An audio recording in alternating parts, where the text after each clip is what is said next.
Dentro. Boa tarde mais uma vez, pessoal. Estamos de volta, um intervalo curto, 10 minutinhos. Vai beber uma água, pega um biscoito, volta para o sofá de casa para a gente dar continuidade. Agora nós vamos falar de literatura brasileira. Você gosta de literatura? Eu sou completamente apaixonado. A minha cinegrafista já balançou a cabeça, disse que adora literatura. Ela está esperando essa aula, disse que vai sentar ali, não vai nem mais trabalhar, que agora ela vai assistir aula de literatura, que ela adora literatura brasileira, em especial o assunto que a gente vai tratar hoje, assunto do segundo ano do ensino médio, porém, isso não é problema, a gente sabe, né? A gente sabe que provas como, por exemplo, o Enem, cobram assuntos de primeiro, segundo e terceiro ano. Então a gente vai focar nisso aí. A partir de agora, em tela cheia, para o estado de Pernambuco inteiro ver. Eu estou muito feliz com as mensagens, com todo mundo. Em tela cheia, romantismo, poesia da primeira geração. Antes de mais nada, vai lá no meu Instagram, @luiz_lp3, estou esperando você. E @luizfernando.redação, sem o C cedilha e sem o tio, e a gente vai se comunicando. Eu vou responder a todas as mensagens, beleza? Tá chegando mensagem, pode chegar mais que eu respondo. Simbora! Gente, eu comecei. Meu diretor de imagem, bota-se em tela cheia, por favor. Eu acho que eu sou o professor que mais vou cansar meu diretor de imagem, eu e Walter. Amanhã tem matemática com o professor Walter, maravilhoso. Eu fiz questão de colocar essa tela do Delacroix, né? Pintor francês, Delacroix, vê que bonito. Tá? Uma tela do ano de 1830. Ah, Luiz, aula é de história ou aula de literatura? Gente, é impossível a gente falar de literatura, não importa o movimento estético, não importa o movimento estético. Pode ser barroco, arcadismo, romantismo, realismo, naturalismo, parnasianismo, simbolismo, modernismo, não importa. A gente não consegue falar de literatura sem relacionar a literatura à história, tempo e sociedade. Não tem como falar de literatura, de movimentos estéticos na Europa ou no Brasil, sem falar de história, tempo e sociedade. Luiz, dá uma ideia para mim. Dá um exemplo. O barroco. Todo mundo já ouviu falar em barroco. Todo mundo. O barroco ele aconteceu porque ele é fruto de um momento histórico que aconteceu na Europa, chamado... Menino, me fugiu? Reforma Protestante? A Reforma Protestante? Né? A Reforma e a Contra-Reforma. Em meio a esse conflito religioso, nasce o Barroco. O Arcadismo.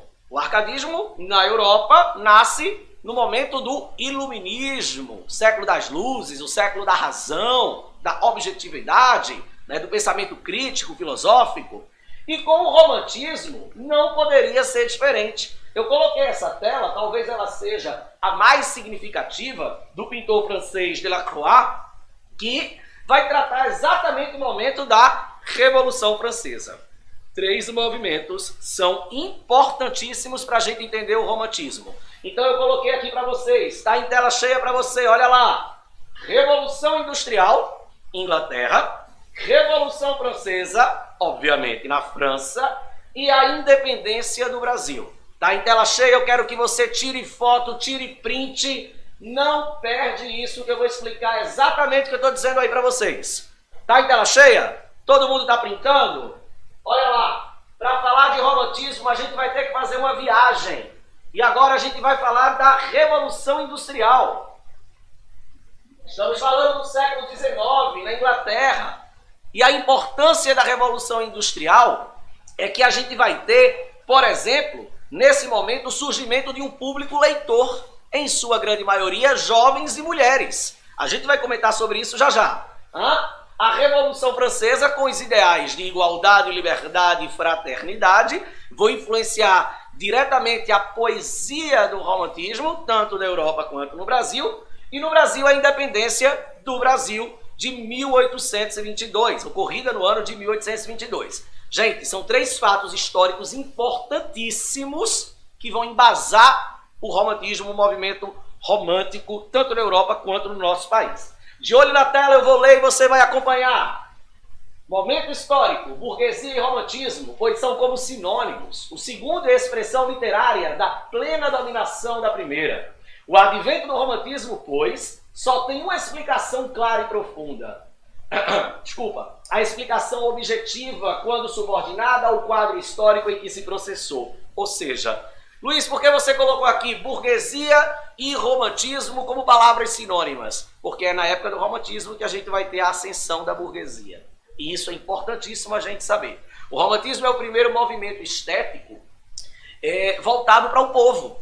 Se você pega o romantismo no Brasil, a gente vai ter, por exemplo, Castro Alves, o poeta dos negros, o poeta abolicionista, que a gente vai ter aula dele nos nossos próximos encontros, e a gente vai ver que Castro Alves era um cara extremamente que usava de uma linguagem simples, né? Usava de uma linguagem acessível, o poeta dos escravos. Beleza? Preste atenção no que eu tenho aqui. Algumas características do romantismo no Brasil. Então, não tem como a gente falar do romantismo no Brasil sem falar da independência, né? Então, imagina aí comigo, a gente tem os movimentos estéticos. O barroco, porque o quinhentismo não é uma escola literária, né? O quinhentismo é apenas a literatura de informação, textos informativos, a carta de Pero Vaz de Caminha, etc, etc. Vamos deixar isso lá.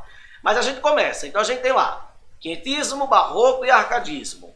Esses três momentos, barroco e arcadismo enquanto movimento estético, a gente tem ali a era colonial, ou seja, o Brasil ainda é colônia de Portugal.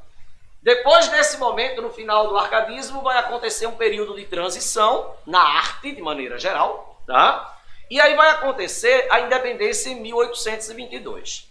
De 1822 para frente, a história da literatura vai dizer que todos aqueles movimentos fazem parte da era nacional, porque vieram após o momento de independência.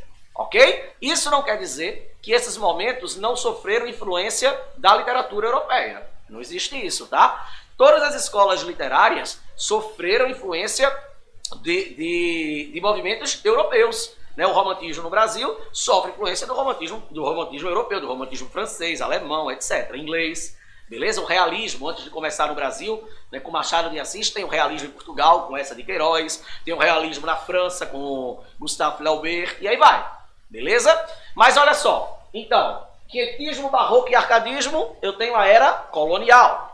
Romantismo, realismo, naturalismo, parnasianismo, simbolismo e modernismo, eu tenho a era nacional. Beleza até aí? Tranquilo? E aí a gente vai falar do romantismo no Brasil. Gente, se teve uma coisa que o romantismo fez de uma maneira brilhante no Brasil, foi falar da temática nacional, né? Em especial, como está aí na tela de vocês, ó, o índio, a natureza, a linguagem e o nacionalismo ufanista. Gente, eu acho que todo mundo aqui se lembra, né, exatamente de obras como O Guarani, de José de Alencar, Iracema, a Índia belíssima, né, a Virgem dos Lábios de Mel, né, de poemas como Juca Pirama, né, o Índio Guerreiro, o Índio Herói, tá, do Gonçalves Dias. Então, assim, a temática indianista, ela é muito forte no romantismo. Por quê? É uma forma que os autores encontraram de valorizar o índio, né, que havia sido explorado, estuprado, catequizado, etc, etc, no Brasil colônia, a gente sabe disso.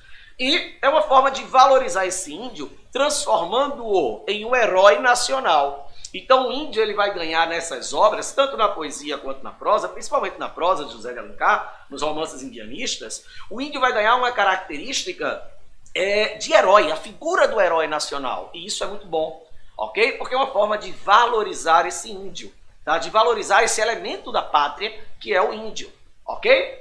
Uma outra coisa é a questão da natureza. Alguns historiadores da literatura falam que se você compara a natureza no arcadismo com a natureza no romantismo, elas são bem diferentes. A natureza no arcadismo, no neoclassicismo, que é o movimento artístico que vem antes do romantismo, é uma natureza que não passa de um pano de fundo, né? Ela é apenas um cenário onde acontecem as ações, os fatos. No romantismo, não. No romantismo, a natureza ela está ligada ao sentimento do artista, ao sentimento do autor, ao sentimento do poeta. Por exemplo, se o poeta está triste, melancólico, moribundo, com medo, buscando a morte, a tristeza, o devaneio, a natureza, o ambiente, o cenário onde se passa aquilo ali, é um cenário mórbido, por sua vez, mórbido. Se o cara está, por exemplo, como é o caso de Iracema, mais uma vez, se ele quer enaltecer a figura do índio, como é o caso ali em Iracema, ele fala do cenário, né? A parte do livro que diz assim, não sei muito bem, mas ele diz assim, Iracema, virgem dos lábios de mel, nasceu no meio da mata virgem, começa a fazer uma descrição do cenário de uma maneira bonita, né? Então, o que é que a gente precisa saber? Se a gente compara o arcadismo, o neoclassicismo com o romantismo, a gente vê que no arcadismo a natureza ela é um cenário, ela é um plano estético. No romantismo ela mexe, ela se adapta às emoções do autor, ela se adapta às emoções de quem escreve os textos, seja na poesia, seja na prosa. Beleza? Já estou vendo que tem muita gente assistindo, estou muito feliz por isso. Alô Pernambuco inteiro, pessoal de Caruaru, pessoal de Goiânia assistindo, de Nazaré da Mata, pessoal de Petrolina já falou comigo, que coisa legal. Pessoal da minha terra, Olinda, Paulista, todo mundo. Olha lá, uma outra coisa importantíssima, a linguagem. Lembra daqueles poemas bem rebuscados do Barroco, lá do Gregório de Matos? Pequei, Senhor, mas não porque em pecado, de vossa alta clemência me despido, porque quanto mais vos tenho liquido, vos tenho a perdoar mais empenhado. Aquela linguagem rebuscada, cheia de paradoxos, antíteses, metáforas, aquela coisa muito carregada, não existe no romantismo, não. O romantismo valoriza a simplicidade da linguagem. A linguagem por si só, a linguagem simples. Isso é uma característica importante do romantismo também, tá? E eu adoro falar sobre isso. Em tela cheia tem aí para vocês, ó. Nacionalismo ufanista. Olha a imagem que eu coloquei ali, ó. O rosto pintado com a nossa bandeira do Brasil. Gente, é tão importante falar disso porque os autores da primeira geração, em especial o Gonçalves de Magalhães, o Gonçalves Dias, eles vão tratar a pátria com um amor idealizado mesmo. É um amor ufanista, é um nacionalismo ufanista. Toda vez que vocês ouvirem falar em nacionalismo ufanista, lembrem-se, é o amor exagerado à pátria, é o amor exagerado àquele lugar de origem, isso é importantíssimo. O hino de Pernambuco, por exemplo, salve a terra dos altos coqueiros, de beleza soberba e tenaz, Nova Roma de bravos. Tem frevo aí, tem um frevo aí, né? Bota o seu tocando isso e acabar aqui, isso é bom demais. Bom, eu esqueço que eu tô ao vivo às vezes, viu? Acho que a gente vai editar isso aqui, mas não vai não, é ao vivo. Todo mundo gosta de frevo, gente, pelo amor de Deus. Então o hino de Pernambuco é um exemplo de um texto ufanista. É um amor, todo mundo que escuta aquilo ali, pelo amor de Deus, se arrepia. É ou não é? Ok? Então essas 4 características aí permeiam a primeira geração do romantismo, que é a que a gente vai ver hoje. Vamos lá? E aí eu coloquei aqui uma coisa interessante para vocês analisarem, que foi esse quadro com as setinhas, em tela cheia para o pessoal. Se liga lá, tira foto disso, gente. Origem e expansão do romantismo. Eu quero que vocês vejam, ó, Alemanha e Inglaterra. Na Alemanha, a gente vai ter o Goethe, né, o cara que vai publicar um livro interessantíssimo, chamado Os Sofrimentos do Jovem Werther, um livro fenomenal, que causou, inclusive, suicídio em massa, né? Se você quiser ler, boa sorte. Depois não vai se matar e vai dizer que foi eu que mandei. Não tem nada a ver com isso. Viu? Mas o livro é fantástico, brincadeira do par. Tá? Na Inglaterra, sem sombra de dúvidas, o Lord Byron, né? Da literatura byroniana, pessimista, geração do spleen, da melancolia, do tédio, do culto à noite, do culto à morte. Bem forte isso, tá? França, Portugal e chegando, logicamente, ao Brasil. Então, essa imagem que está aí na sua tela, joga mais uma vez em tela cheia para o pessoal. Essa imagem que está na sua tela é o percurso, vamos chamar assim de percurso geográfico, a expansão desse romantismo aqui no Brasil.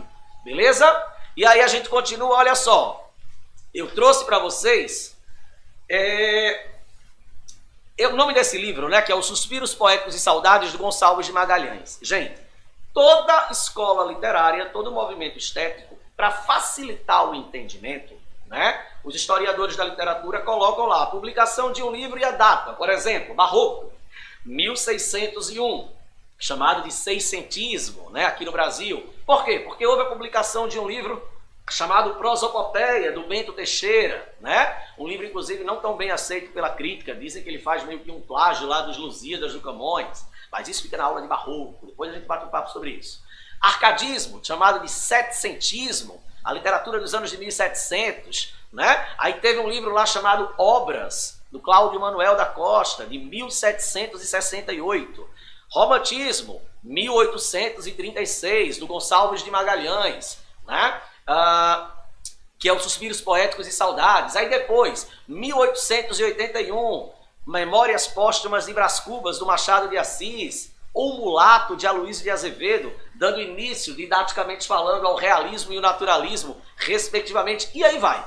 Tá? 1902, por exemplo, Os Sertões, de Euclides da Cunha, tema da nossa próxima aula. Daqui a pouco a gente vai ter pré-modernismo. Não perde, aula importantíssima. 1922, Semana de Arte Moderna. Essas datas são importantes, mas elas não são tão importantes assim. Tá? Por quê? Porque o importante é a gente entender o texto literário, o que ele quer dizer, qual o propósito discursivo daquele texto. Beleza? Então esse livro, Suspiros Poéticos e Saudades, ele foi publicado tanto no Brasil quanto na França, tá? No mesmo ano, em 1836. E essa data está entre parênteses para mostrar meio que o romantismo, a publicação e o início do romantismo no Brasil e o início do realismo, naturalismo em 1881. Beleza? Vamos pontuar. Então, Gonçalves de Magalhães é considerado o introdutor do romantismo no Brasil com a publicação desse livro. Gente, eu quero essa tela cheia agora. Por favor, meu diretor de imagem, enche a tela e deixa essa galera tirar um print disso aí, enquanto eu bebo água. Tirou o print? Tirou foto da televisão?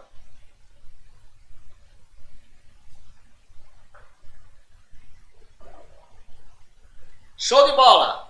Gente, essa imagem aí, ela vai facilitar muito o nosso entendimento.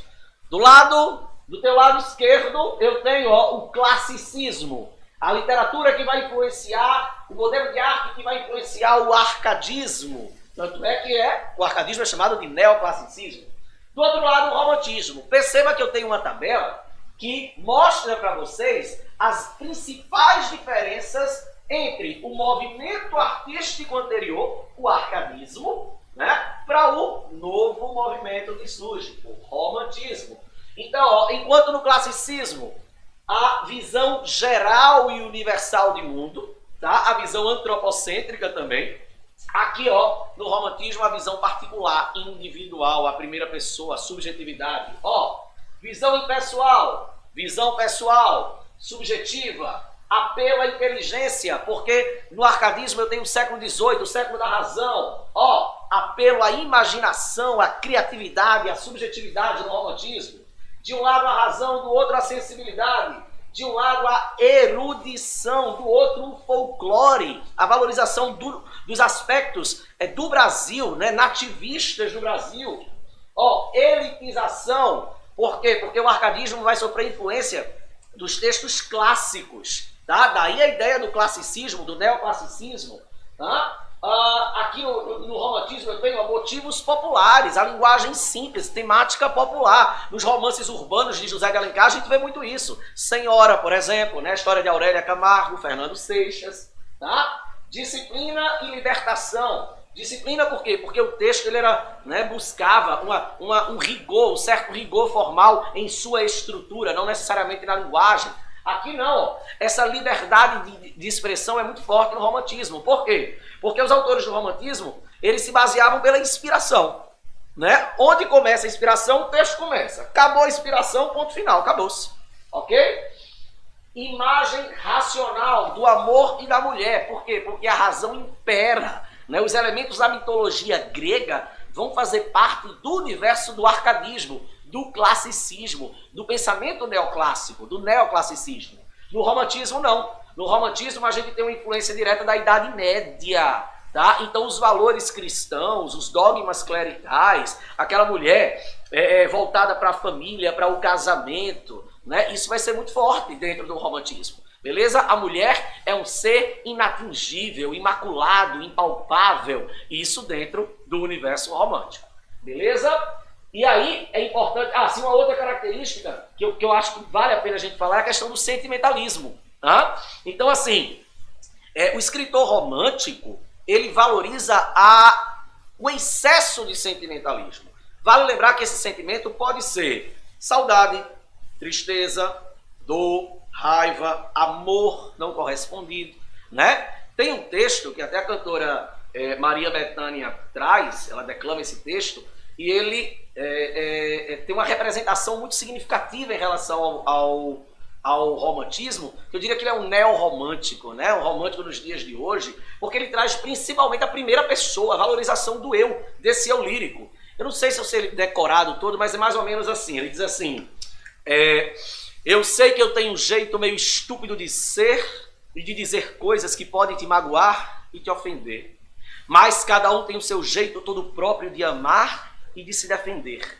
Você me acusa e só me preocupa, agrava mais e mais a minha culpa. Eu faço e desfaço o contrafeito.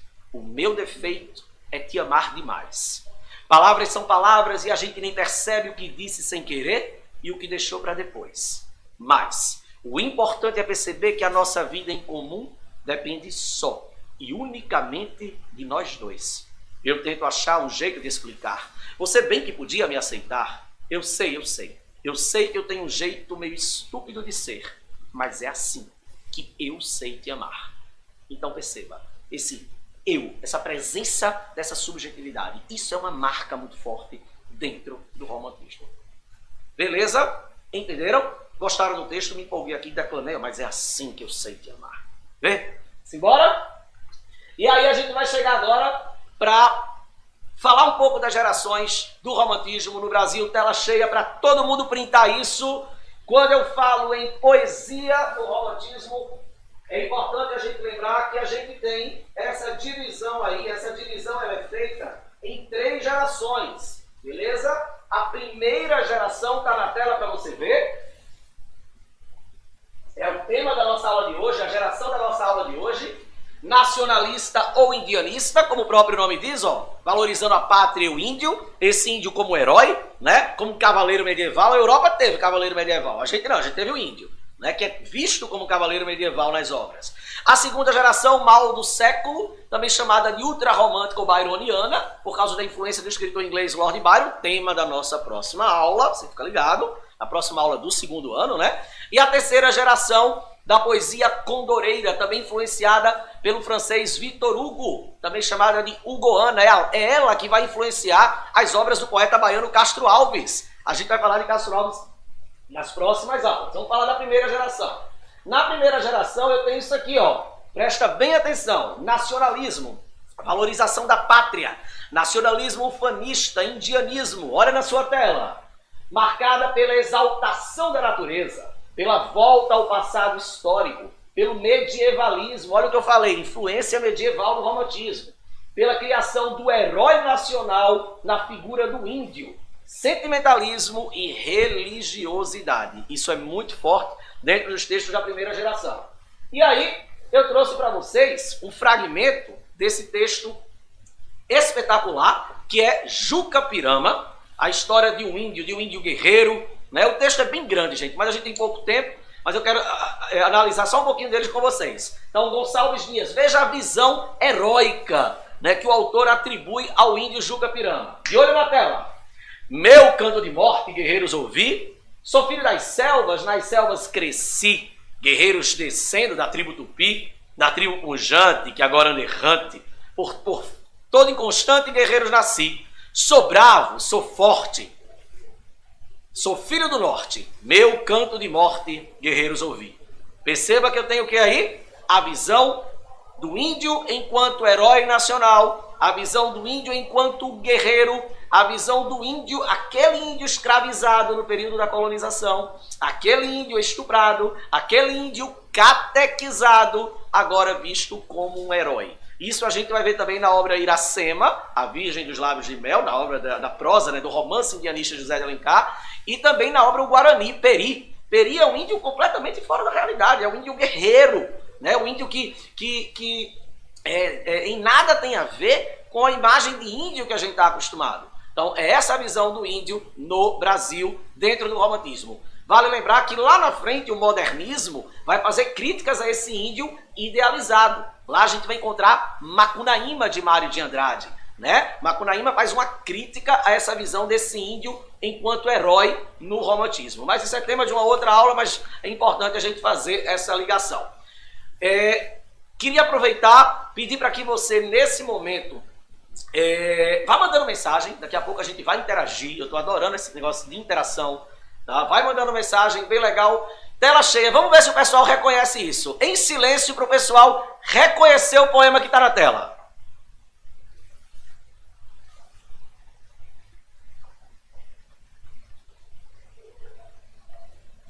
Perceberam? Não falei foi nada. Todo mundo conheceu. Minha câmera adorou, não foi? Olha só. Gente, é porque tem umas coisas aqui, sabe, os bastidores que a gente não consegue. Eu tenho que rir, não adianta, não adianta. Eu quero fazer esse negócio sempre. Todo mês eu tô aqui agora. Vou comprar um negócio desse lá pra casa, um tá na sala de casa, viu?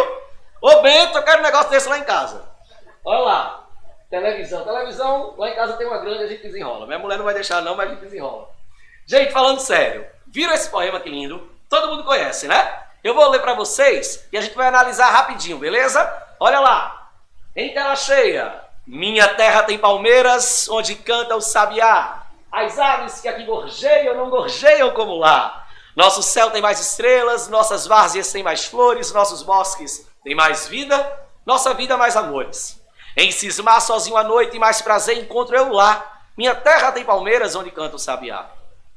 Minha terra tem primores, que tais não encontro eu cá. Em cismar sozinho à noite, mais prazer encontro eu lá. Minha terra tem palmeiras, onde canta o sabiá. Não permita Deus que eu morra sem que eu volte para lá, sem que desfrute os primores que não encontro por cá, sem que ainda viste as palmeiras, onde canta o sabiá. Esse talvez seja o texto mais conhecido da literatura brasileira, né? Um dos textos talvez mais parodiados de nossa literatura. O modernismo mesmo vai fazer várias críticas em relação a esse texto, mas como a gente está hoje na aula de romantismo, não tem como a gente não analisar esse texto, né? Não tem como, eu não poderia deixar de trazer Canção do Exílio de Gonçalves Dias, né? Para esse momento da primeira geração. Ah, mas esse texto é um texto clichê. Tá, tudo bem. Eu não concordo não, hein, que ele seja clichê não. Ele é muito significativo desse momento. Olha lá. Primeiro, a supervalorização que o autor vai dar aos nossos elementos de fauna e flora, né? Mas antes disso, o título, Canção do Exílio. A ideia de canção, de musicalidade, né, de associar o poema à música, com influência até, né, das ideias aristotélicas, do gênero lírico, isso é uma coisa típica do romantismo, tá? Barroco e arcadismo, a gente não vê isso com tanta força. A ideia de trazer gêneros musicais para a poesia, para o texto literário, isso é muito forte dentro do romantismo, ok? E ali eu tenho Canção do Exílio. Exílio nos remete à ideia de prisão, né? Mas o Gonçalves Dias estava estudando em Portugal, estava estudando em Coimbra, quando ele fez esse texto. E ele estava lá porque ele queria. Ah, Luiz, então por que ele coloca exílio? Ele coloca exílio justamente para nós, leitores, ficarmos com pena dele, achar que ele está preso, né? Então tem toda uma carga aí de preparo. O cara soube o que estava fazendo, não é isso? De olho na tela, tela cheia, simbora! Então olha lá, minha terra tem palmeiras onde canta o sabiá. Esse pronome possessivo, a terra é minha. Olha a primeira pessoa aparecendo. Olha a palavra palmeiras, representação da nossa flora. Olha a palavra sabiá com S maiúsculo. Eu coloquei original, como está no poema, para vocês verem. Sabiá aí é a representação da nossa fauna. Apesar que eu nunca vi uma sabiá em cima de uma palmeira. Mas a ideia era homenagear, era uma idealização dessa situação, né? As aves que aqui em Portugal gorjeiam, onde eles estavam, não gorjeiam como lá. Ou seja, as aves do Brasil são muito mais lindas, cantam muito, de uma maneira muito mais bonita. Ok? Olha lá. Nosso céu tem mais estrelas. Eu adoro isso. Sabe por quê? Porque dá ideia o quê? O que é que o Gonçalves Dias fez? Ele contou, foi, tantas estrelas tem no céu de Portugal. Tantas estrelas tem no céu do Brasil. Claro que não, né, gente? Quando ele diz nosso céu tem mais estrelas, é para dizer que o céu do Brasil, desculpa aí, tá? É um céu muito mais bonito do que o de Portugal. É a opinião dele, é a visão subjetiva do cara. O cara era completamente apaixonado pelo Brasil. Beleza? Digo mais. Uma coisa muito forte dentro do romantismo é a noite. A relação com a noite, né? Enquanto o arcadismo, né, o iluminismo, a razão, o dia, o romantismo, os poetas românticos valorizam a noite. A gente vê isso muito na aula de segunda geração, geração mal do século. Mas na primeira também tem, né? As estrelas só aparecem no céu à noite. A noite é um momento de inspiração para os autores. Não só para os autores, tá? Dizem, né, que eu nunca passei por essa situação, mas dizem que as pessoas que estão apaixonadas ou sofrendo por amor, à noite é que o bicho pega, né? À noite é que você sente saudade, à noite você quer ligar, né? À noite você abre a conversa do WhatsApp e vê se a pessoa está online, né? Dizem, eu nunca passei por isso não, né? Ui. Bom, enfim. Então, à noite é que a emoção flui. Então, os autores românticos, eles buscam inspiração na noite. Beleza? Depois vocês comentam aí, tá? Se alguém sofre durante a noite, comenta aí também, que a gente vai comentar aqui. Tá? Não esquece de botar de onde está falando e o seu nome. Continuando. Nosso céu tem mais estrelas, nossas várzeas têm mais flores. Olha ali, ó. Vê que bonito. Nossos bosques têm mais vida, nossa vida mais amores. Eu gosto muito dessa repetição do pronome nosso, para dizer que é nosso mesmo, a primeira pessoa, é uma valorização gigantesca da pátria. Em cismar, em parar, em cismar sozinho à noite, mais prazer encontro eu lá, é como se ele se transportasse, né, de Portugal para o Brasil, né? Minha terra tem palmeiras onde canta o sabiá. Essa ideia dessa rima, sabiá, palmeira, lá, gorjeiam, palmeira, vida, flor, estrela. Veja, palavras simples. O romantismo é uma literatura que traz um texto simples, acessível, beleza? Segunda parte do poema ele diz, minha terra tem primores, minha terra tem primores, tem coisas boas, tem características tão ricas que tais primores não encontro aqui em Portugal. Que tais não encontro cá. Em cismar sozinho à noite e mais prazer encontro lá. Como a noite mexe com os poetas, né? Como a noite mexe com todo mundo. Né? Diz que a noite realmente ela... Né? Vamos lá. Mais prazer encontrei lá. Minha terra tem palmeiras onde canta o sabiá. No final do texto ele faz um pedido. Não permita Deus que eu morra. Olha a marca de religiosidade. Não permita Deus que eu morra sem que volte para lá. Sem que desfrute os primores que tais não encontro cá. Sem que ainda visse as palmeiras onde canta o sabiá. Perceba, ele pede a Deus. A gente sabe que o romantismo sofre influência direta da Idade Média, da Igreja Católica, né?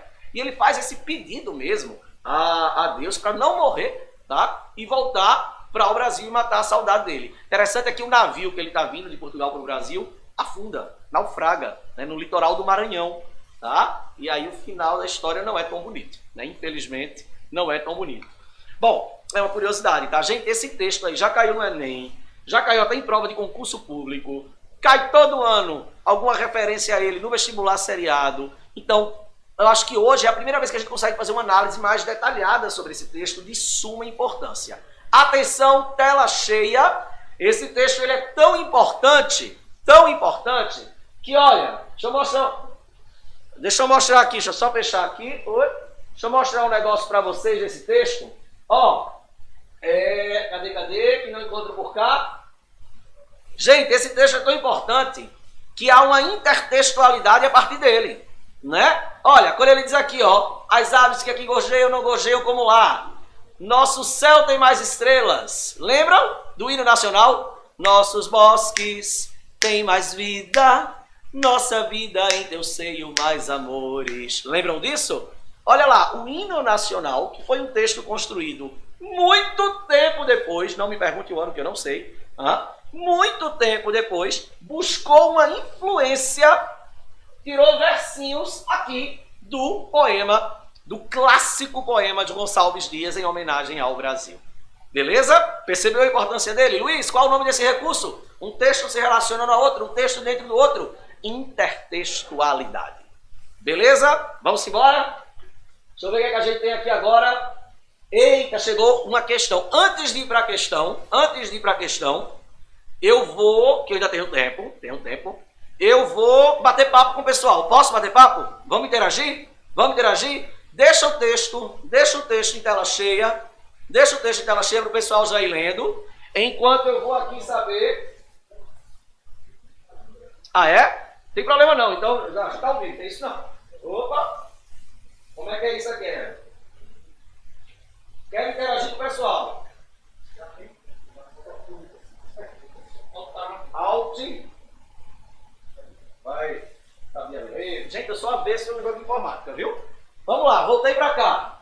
É assim, está ao vivo. Pelo amor de Deus, pelo amor de Deus. Faustão erra, minha gente, a gente não vai errar. Pelo amor de Deus, tem erro no Jornal Nacional. William Bonner pede desculpa, a gente não vai. Ai, que nada, vamos embora. Olha lá, a gente tem perguntas. Quantas perguntas a gente tem? Tem mais de 20? Que maravilha! Tem 20? Poxa, eu só saio daqui depois da novela. Vamos embora. Pergunta 1, vem de Araripina.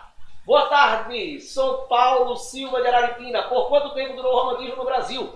Olha, essa questão de tempo é tão relativa, viu? Porque assim, a gente não pode dizer que acabou o arcavismo, os autores morreram, pronto, acabou-se, e agora começou o romantismo. Não. Os historiadores de literatura, Paulo, dizem o seguinte: um período, um movimento estético, para deixar de existir, pelo menos 40 anos de transição de um para outro. Tipo assim, do romantismo para o realismo. Porque quando o realismo começa com muita força no Brasil, alguns escritores românticos continuam escrevendo. Né? Tanto é que se você vai ler algumas obras do Machado de Assis, no início, né? Como por exemplo Helena, A Mão e a Luva, você vai ver que são obras que têm uma tendência ainda um pouco romantizada. Então essa pergunta aí, eu digo, como é que eu responderia essa pergunta para você? Numa boa. Eu acho que até os dias de hoje, a gente tem neorromantismo. Tá? Eu acho que as músicas, por exemplo, sertanejo, né? A live que o sertanejo está fazendo, minha gente, é pouco tudo cometendo suicídio, pelo amor de Deus. Né? Qual foi a live que deu? Jorge Mateus, aquilo é um neorromantismo, é a sofrência. Marília Mendonça é a sofrência. Minha esposa só escuta aquilo dentro de casa, manhã tarde mostrando aquilo. Né? Então assim, a gente vive um período neorromântico, eu acho isso. Beleza? O negócio acabou, a escola durou só um tempo, tá bom? Olá, gostaria de fazer uma pergunta ao professor Luiz, sobre quais obras ele recomenda de cada geração. Ótima pergunta. Primeiros Cantos é uma obra bem legal da primeira geração, do Gonçalves Dias. Da segunda, Lira dos 20 Anos, do Álvares de Azevedo. E da terceira, Vozes da África e Navio Negreiro, de Castro Alves. Tá? E da parte da prosa tem Iracema, tem Senhora, tem o Guarani, tem a Moreninha, tem livros bem legais. O romantismo está relacionado com o surgimento de qual público? Opa, perfeito! Samara Alves. Obrigado, Samara, pela tua pergunta. Deixa eu descer aqui mais um pouquinho. Minha testa já é pequena, né? Chegando assim na frente da câmera. Olha lá. Cadê? Qual público leitor? Em especial, Samara, os jovens, não, o público jovem e as mulheres. Foi a partir do romantismo que as mulheres começaram a desenvolver esse hábito pela leitura, tanto é que os romances de folhetim eram destinados a essas mulheres, em especial o público feminino. Me explica um pouco sobre poema. Eita, teoria literária. Bem rapidinho, tá? Poesia e poema. Poesia é o sentimental, é o sentimento, é o abstrato. A poesia eu não consigo pegar, o poema eu consigo. O poema é a materialização da poesia. Por exemplo, tu chega, vou puxar a sardinha pro meu lado, tu chega lá no alto da Sé, em Olinda, aquela visão linda, pega uma tapioca, um refrigerante, e tu vê aquela imagem linda do Recife, junto com aquela imagem linda de Olinda. Aí tu sente aquele sentimento de caramba, que coisa linda. Aquilo é poesia, é um sentimento de poesia, é um sentimento poético.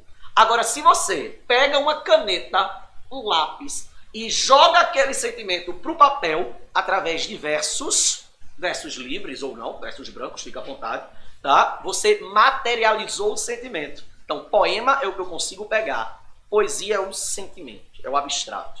Beleza? Nacionalismo iconista seria um aspecto bom ou ruim? Para a época, é um aspecto muito bom.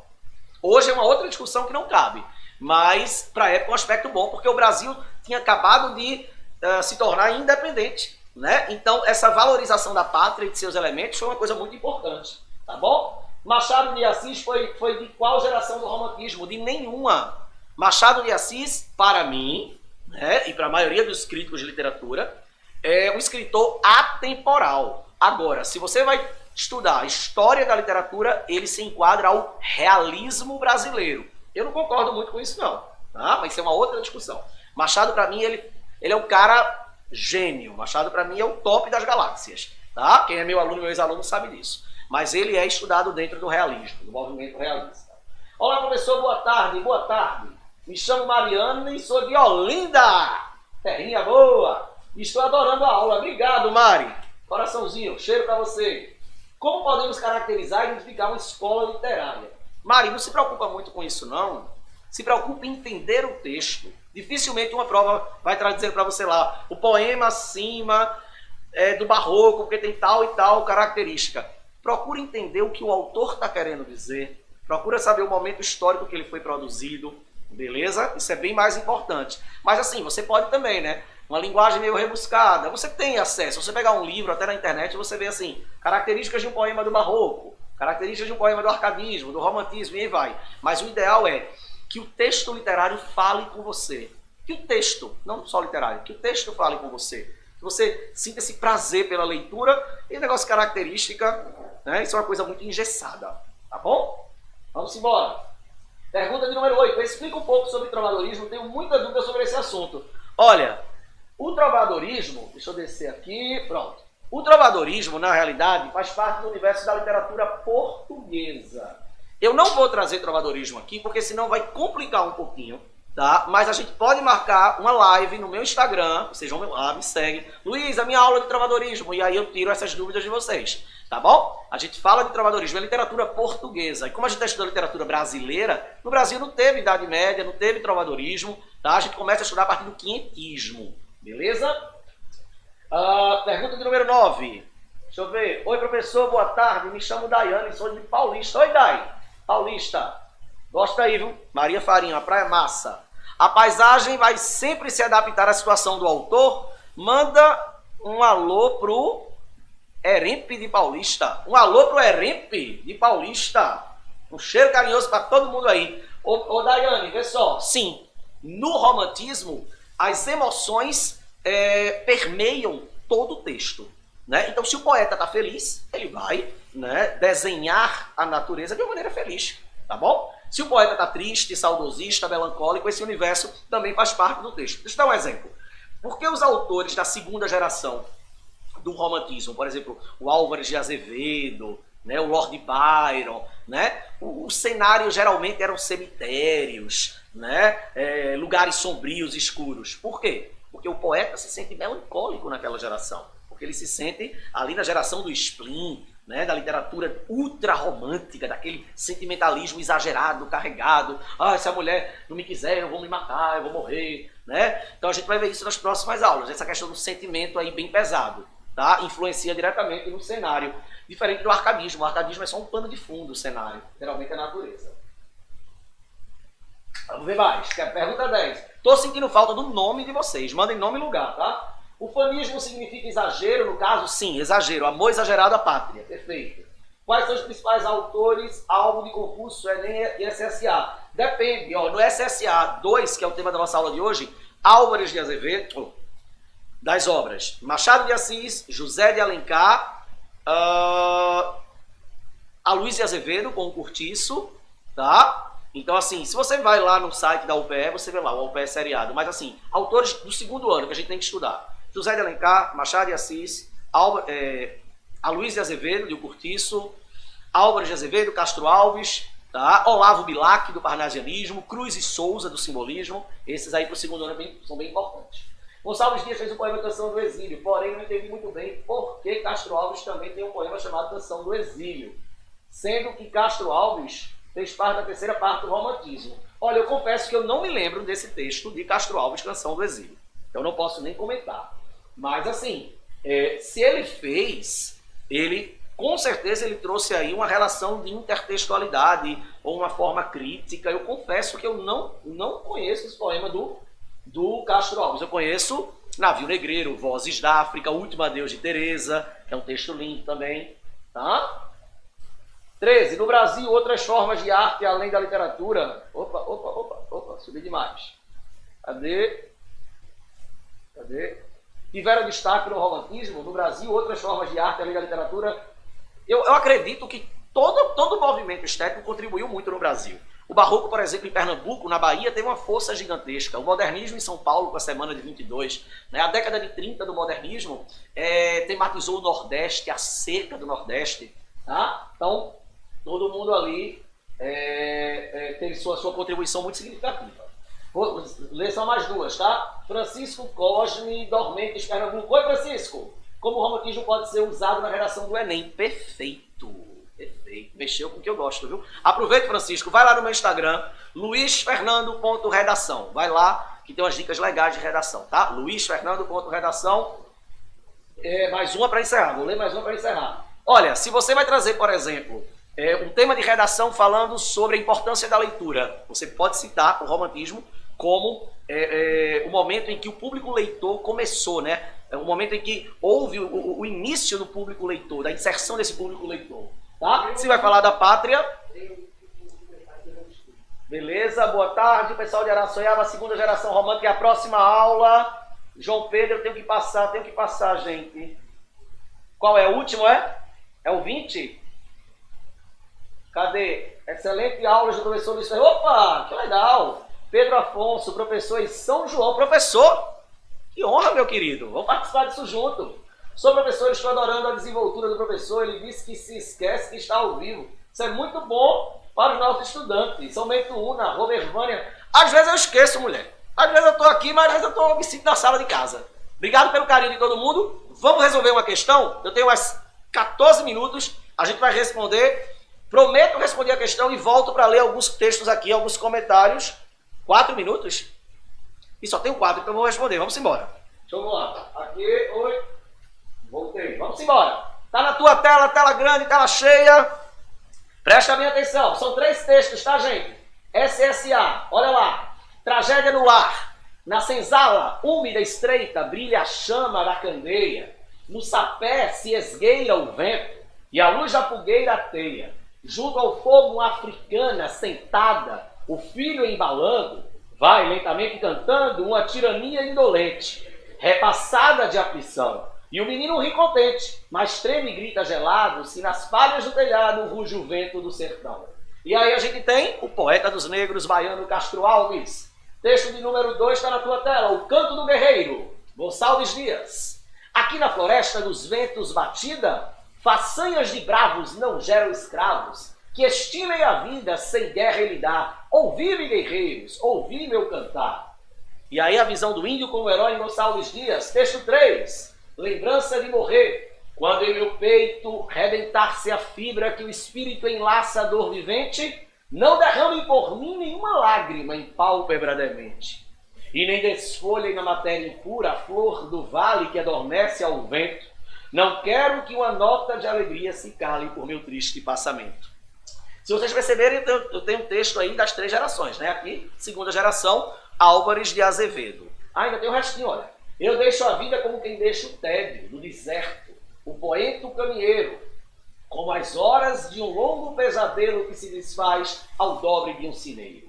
Como o desterro de minha alma errante, onde fogo insensato a consumia. Só era uma saudade, é desses tempos que amorosa ilusão embelecia. Interessante como a gente vê essa questão da morte, né? Dessa literatura sórdida, né? Do pessimismo na obra de Álvares de Azevedo. O tema da nossa próxima aula, viu? A gente vai ver isso. Vamos para a questão? A produção poética do romantismo brasileiro apresentou características e estilos diversificados. Acerca dessa escola literária, e com base nos textos 1, 2 e 3, assinale a alternativa correta. Letra A eu tenho aí. O texto 1 revela a vida dos escravos na senzala e é representativo do condoreirismo. Até aí tranquilo. Terceira fase, geração condoreira. Vertente social e abolicionista da primeira geração. Oi? É não, vi? É não, vi? É da terceira. A primeira foi o tema da aula de hoje. A gente já nem lê isso aí. Vamos para a letra B. Além da produção poética de cunho abolicionista, Castro Alves também escreveu poemas líricos. Olha lá, com o texto 1. Com o texto 1, no qual o poeta revela uma imagem idealizada e angelical da personagem feminina. Não é. Não é. Essa imagem idealizada a gente deixa para a primeira e para a segunda geração. Tanto é que Castro Alves tinha um texto, né, que ele já começa com características realistas. É o Último Adeus de Teresa. Terceiro, ou melhor, letra C. Gonçalves Dias é um poeta da primeira geração do romantismo. Confere? Confere. Caracterizada pelo pensamento nacionalista, nacionalismo fanista. Confere. O indianismo é explorado nessa fase. Sim, a gente viu isso. Conforme se nota no texto 2, no qual o índio surge de forma idealizada como um guerreiro valente. Não tenho o que discutir. Só tenho 1 minutinho, acabou. Queria agradecer a todos que participaram. A resposta certa é a letra C. Daqui a pouco tem literatura de novo, pré-modernismo. Obrigado por esse carinho. Me segue nas redes sociais. Acabou. Até a próxima.